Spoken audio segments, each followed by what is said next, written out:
I took down Nixon. I made everyone a publisher. I broke the domestic wiretapping story. I have widgets. I uncovered Walter Reed, corrupt mayors, and steroids in baseball. I can aggregate to more eyeballs. You don't pay for my work. On the internet, information wants to be free. I've been fighting corruption and wrongdoing 200 years before geeks like you even existed. With enough bloggers and citizen journalists, I'll do the same. We need professionals, not just citizens. I know how to monetize and collect micropayments. I need macro payments. I'm laying off good journalists here. And have been for years, while trying to satisfy corporate's hunger for double-digit profits. I ought to punch you in your tweeter.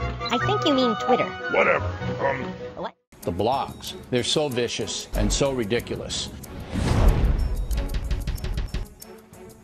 Conservatives like to talk and liberals like to type. Hillary Clinton, why'd she go to firedoglake.com? She could have chosen a less controversial site.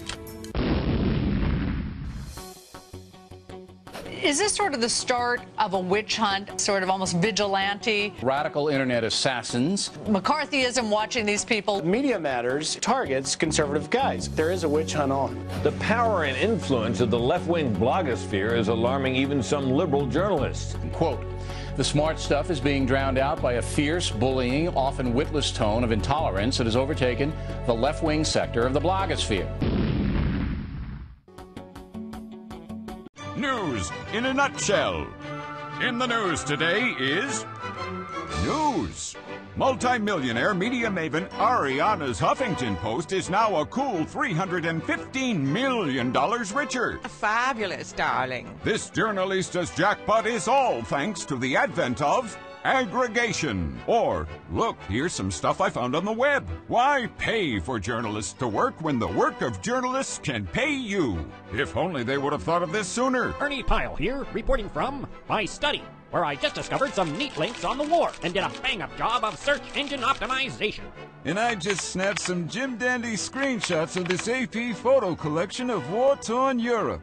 Extra, extra! Give us your work for free and we'll make millions! Blog all about it! Aggregopolis was a success, as aggregation was the new key to big bucks. Merger upon merger and links upon links until new aggregators began to aggregate aggregators. Website A used content from Site B in exchange for B getting eyeballs from A. Soon B realized it could do the same thing and gathered from Site C. But C was no dummy, and soon A through Z all did the same thing. As aggregation abounded, links were linked, and exposure exposed. Until one day, little Tommy was at school researching a report on journalism and democracy. Tommy turned to the web, clicked, and found an aggregate of links linking to nothing but aggregators' links of each other's aggregated links. Good night, little Tommy, and good link.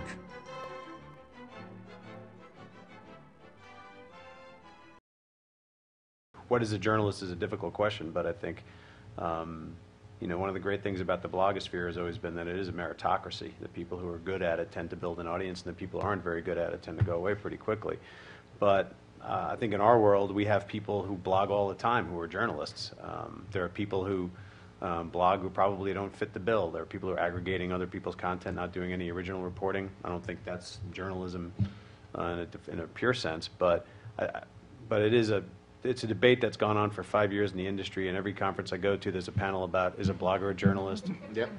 At some point, it's like, come on, we got to move. Can we move on to the next topic? Because bloggers and journalists have coexisted for 8 or 9 years now, and I don't think there's wild confusion about who's doing what. If